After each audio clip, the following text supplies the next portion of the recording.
برطانیہ کے کسی شہر میں ایک اسکول کے اندر ایک مرتبہ میٹنگ ہوئی. اس کے اندر اسکول کا ایم ڈی نے اس بات کا حکم کیا کہ جتنے ٹیچرز ہیں وہ سب کے سب اپنے اپنے کلاس کے اندر سارے بچوں سے ایک بات کا مطالبہ کریں. ایک سوال سب سے کریں اور پہچانیں کون کون کیا بننا چاہتے ہیں. ایک ٹیچر نے بچوں سے پوچھنا شروع کی کہ بیٹا تم کیا بننا چاہتے ہو. کسی نے کہا میں ڈاکٹر بننا چاہتا ہوں, کسی نے کہا میں انجینئر بننا چاہتا ہوں, کسی نے کہا میں ایڈوکیٹ بننا چاہتا ہوں, کسی نے کہا میں سائنٹسٹ بننا چاہتا ہوں, کسی نے کہا میں ٹیچر بننا چاہتا ہوں. ایک بچے کو کھڑا کیا, آخر میں اس سے پوچھنے لگا بیٹا تم کیا بننا چاہتے ہو. وہ کہنے لگا میں صحابی بننا چاہتا ہوں. اب اس ٹیچر کو پتا تو نہیں تھا کہ صحابی کسے کہتے ہیں. بیٹا یہ صحابی کیا ہوتا ہے؟ انجینئر کو تو ہم جانتے ہیں, ٹیچر کو ہم جانتے ہیں, ایڈوکیٹ کو ہم جانتے ہیں, ڈاکٹر کو ہم جانتے ہیں, سائنٹسٹ کو ہم جانتے ہیں, لیکن صحابی کو تو ہم نہیں جانتے. کون سے جاب کا نام ہے صحابی؟ صحابی کس کو کہتے ہیں؟ تو بچے نے کہا ٹیچر آپ کو یہ نہیں پتا, صحابی بہت اچھے لوگ ہوتے ہیں, صحابی بہت اچھے لوگ ہوتے ہیں. میری ماں مجھے روزانہ سوتے وقت میں صحابہ کے واقعات کو پڑھ کر سناتی ہیں. مجھے اتنا پتا ہے کہ وہ بہت اچھے لوگ ہوتے ہیں. ٹیچر نے اس بچے کے پیرنٹ سے بات کرنے سارے بچوں کو جب پوچھا گیا کہ تم کیا بنتے ہو, بچے سب اپنے اپنے خواہشات ظاہر کیے کہ ڈاکٹر بنتے ہیں, ایڈوکیٹ بنتے ہیں, انجینئر بنتے ہیں, ٹیچر بنتے ہیں, سائنٹسٹ بنتے ہیں. لیکن آپ کا بچہ کہہ رہا ہے کہ میں صحابی بنوں گا. وہ بتا رہا ہے کہ آپ سوتے وقت میں ان کے واقعات پڑھ کر سناتے ہیں. کون ہے وہ صحابی, کون ہے, کس کو کہتے ہیں؟ تو ماں بھی سمجھدار تھی, عورت بھی سمجھدار تھی. کہنے لگی ٹیچر صاحبہ آپ ایسا کیجئے, جب آپ کی چھٹی ہو جائے تو راستے میں جاتے ہوئے تھوڑی دیر کے لیے ہمارے گھر کے اندر بچے کے ساتھ میں آپ بھی آ جائیے. تھوڑی دیر چائے وغیرہ پی کر ہم بات چیت کرتے ہیں, میں آپ کو سمجھا دوں گی, مکمل بات میں آپ کو تفصیل سے بتا دوں گی.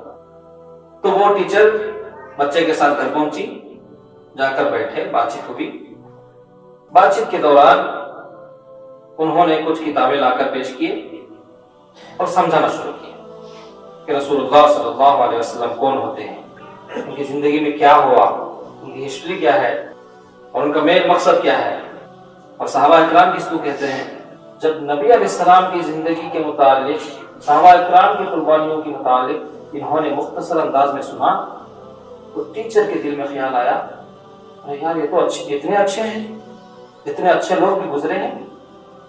انہوں نے کچھ کتابیں لیے اور کہنے لگی لا الہ الا اللہ محمد رسول اللہ صلی اللہ تعالی علیہ وسلم, کلمہ پڑھتے ہوئے کتابیں لے کر واپس.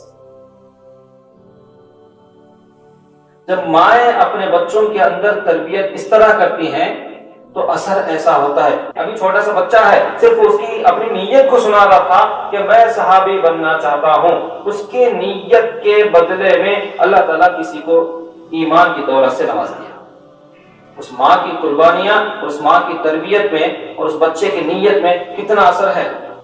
جب عورتوں کے عزائم اس طرح کی ہوتی ہیں, عورتوں کی نیتیں اس طرح کی ہوتی ہیں تو بچے ایسے پیدا ہوتے ہیں. ماں باپ تربیت کریں مکمل ذمہ داری کے ساتھ. سوتے وقت میں بچوں کو نبی صلی اللہ علیہ وسلم کی سیرت کو بیان کریں, سوتے وقت میں صحابہ کی زندگیوں کو پیش کریں. قصے کہانیاں تو بہت سارے سنائے, ہم بھی اپنے بچپن میں قصے کہانیاں سن کر ہی بڑے ہوئے. سب کے سب قصے کہانیاں سنتے تھے اپنے بڑوں سے. یاد ہے آپ کو کوئی قصے کہانیاں بچپن کی؟ کوتی کی کہانی فیمس ہے, لنگڑی کوتی ہے, کچھی کوتی ہے, کوے کی کہانی, وہ ہرن کی کہانی. وہی گرار سے بولتے تھے ہمارے بڑے بڑھیا, گور کی دی والا گندے کی بھان سے قرآن سن کر وہ کہانی سننا, ڈر بھی زیادہ, اندر ڈر بھی زیادہ, پھر بھی وہ سننے کی خواہش. تو کہنے کا مطلب جب بچوں کو کہانیاں قصے سنانے کی جو عادت ہے, ہر بچے کے اندر, ہر دور کے اندر وہ عادت ان کے اندر رہتی ہے. ہر بچے چاہتے ہیں کہ ان کو کچھ بولا جائے, کچھ سنا جائے. وہ پوچھنے کی عادت ہوتی ہے. چھوٹے چھوٹے معصوم بچے پوچھتے ہیں, خاموش نہیں رہتے. امی یہ کیا ہے, ابا وہ کیا ہے, سب سے پوچھتے ہیں, کچھ نہ کچھ معلوم کرنے کی طلب رہتی ہے ان کے اندر. تو قصے کہانیوں پر ان کا دل لگتا ہے. ہر ماں کو, ہر باپ کو چاہیے کہ اپنے بچوں کو سوتے وقت میں صحابہ کی زندگیوں کو سنائیں. پہلے ہم سیرت کو پڑھیں. کسی صحابی کے پیدائش سے لے کر ان کی زندگی مکمل ختم ہونے تک پوری سیرت کو سنانا ہے تو پہلے ہم نہ معلوم ہونا نا کون سے ایسے صحابی ہیں جسے ہم پیدائش سے لے کر پوری سیرت کو جانتے ہیں. یہ ایک صحابی ہے. تو ہم مطالعہ کریں, صحابہ کی زندگیوں کا مطالعہ کریں, سیرت کا مطالعہ کریں. ہم مطالعہ کر کے پہچان کے بتانے میں تاخیر ہو سکتی ہے, تو پھر ایسا کریں ہم مطالعہ بھی کریں اور بچوں کو بھی سنا دیں. رات میں سوتے وقت میں صحابہ کے واقعات ان کے دل و دماغ میں رکھ کر سو جائیں گے. جب بچہ صحابی کے واقعات کو, صحابی کی زندگی کو اپنے ذہن میں لے کر سوئے گا تو پھر کتنی نورانیت اس کی زندگی میں ہوگی, کتنی رحمتیں اس کے سینے پر, اس کے ذہن میں اتریں گی. عمل کریں گے انشاءاللہ.